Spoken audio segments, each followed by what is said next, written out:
It's sort of difficult for me to ask this, but these days conspiracy theories are running rampant on the internet, and I thought you could, metaphorically speaking, take the bull by the horns and, let me ask you confront you with or ask you what these people are saying.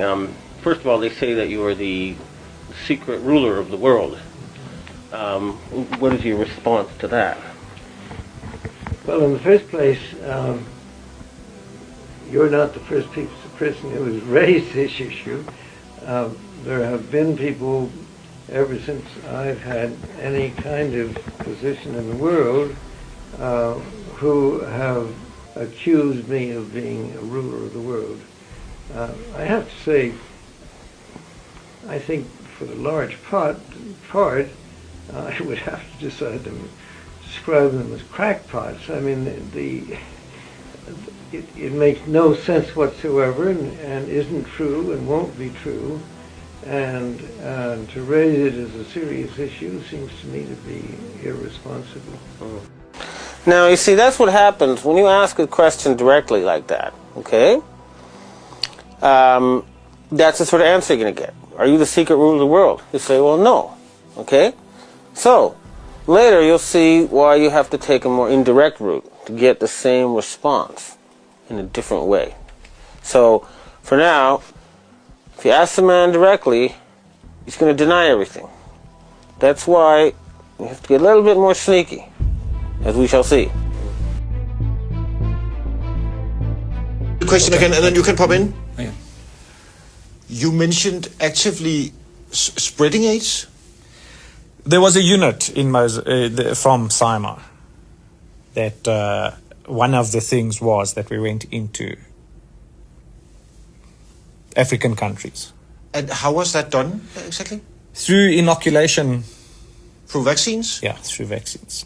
Pretending to inoculate people and that type of thing. The idea being to kill black people? Yeah, to eradicate black people. You must understand the concept was that AIDS was a killer.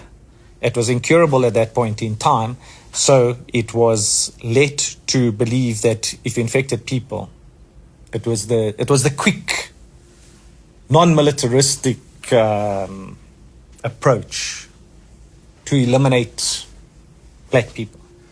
And that is something you know for a fact, that AIDS was actively being spread to other countries? Yes, to African countries.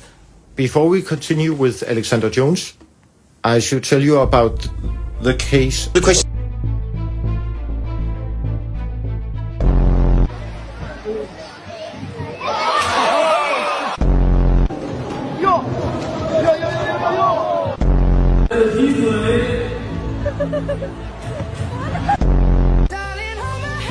Nothing beats a Jet2 holiday. Live back. How you doing? Yay! You can save £50 per person. That's £200 off for a family of... Nothing beats a Jet2 holiday.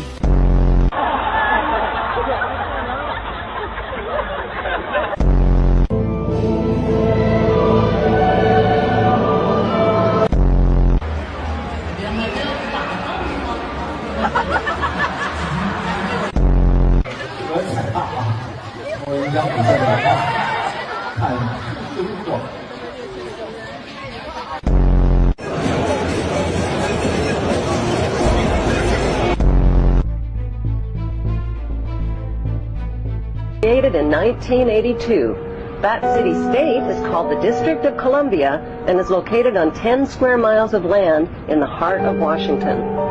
The District of Columbia flies its own flag and has its own independent constitution. Although geographically separate, the city-states of London, the Vatican, and the District of Columbia are one interlocking empire called Empire of the City. The flag of Washington's District of Columbia has 3 red stars, one for each city-state in the 3-city empire. This corporate empire of 3 city-states controls the world economically through London's inner city, militarily through the District of Columbia, and spiritually through the Vatican. The Constitution for the District of Columbia operates under a tyrannical Roman law known as Lex Fori. which bears no resemblance to the U.S. Constitution. When Congress passed the Act of 1871, it created a separate corporate government for the District of Columbia. This treasonous act allowed the District of Columbia to operate as a corporation outside the original Constitution of the United States and outside of the best interests of American citizens.